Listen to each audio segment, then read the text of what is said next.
everybody, and welcome to Metal Math. I'm going to put the guitar down. I'll be right with you.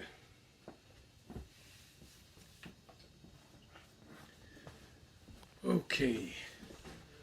Our new lesson is lesson 2.3.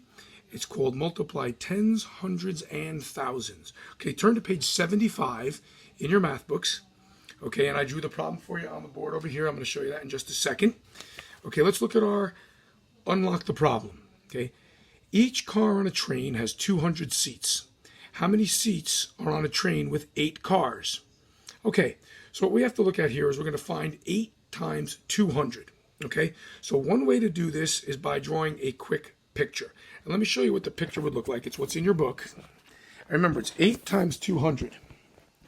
So here's our model. And notice, 200, 100, 200, okay? And we have that 8 times.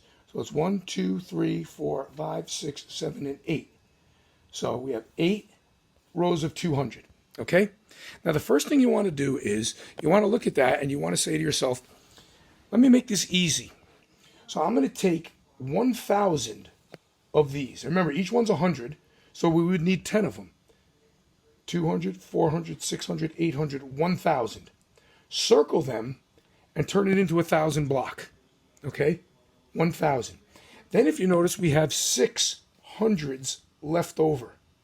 Okay, so circle those, move it over here, and that's 600. So you would have 1,000 plus the 600 would give us 1,600. Okay, that's how you could draw a picture.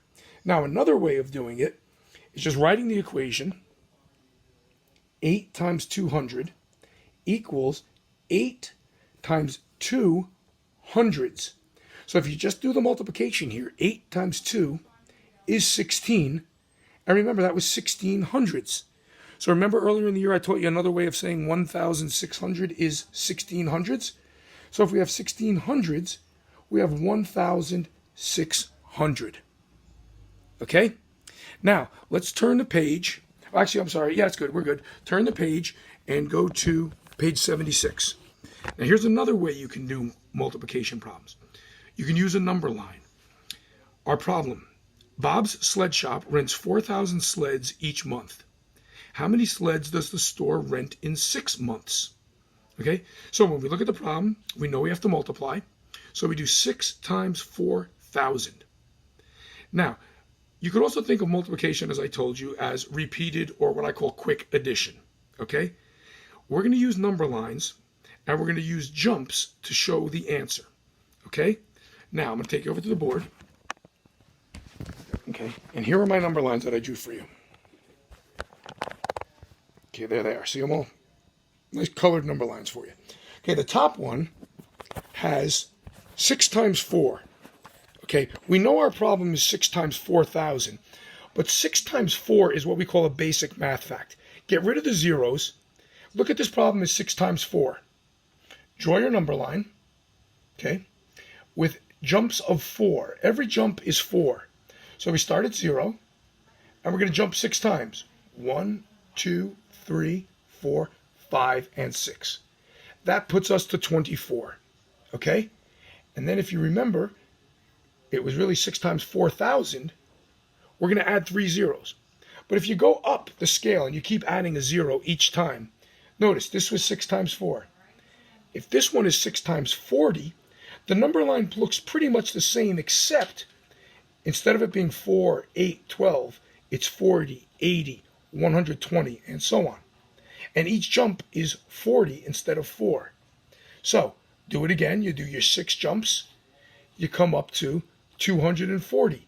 So 6 times 40 would be 240. And you should see a pattern developing.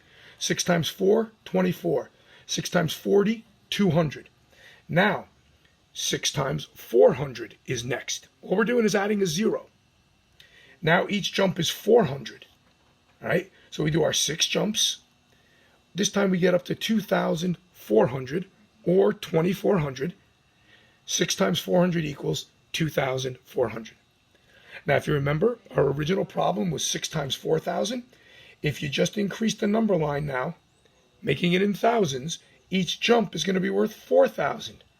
So 6 jumps times 4,000 will equal 24,000. And that is your answer. Basic math facts, remember, every time we add a zero when we're multiplying, we add a zero to the end. For instance, basic fact, 3 times 7, 21. 3 times 70, 210. 3 times 700, 2100. 3 times 7,000, 21,000. Okay, so when we add a zero here, we add a zero to the answer. Notice the patterns. With a zero. 8 times 5, this gets a little trickier. 8 times 5 equals 40.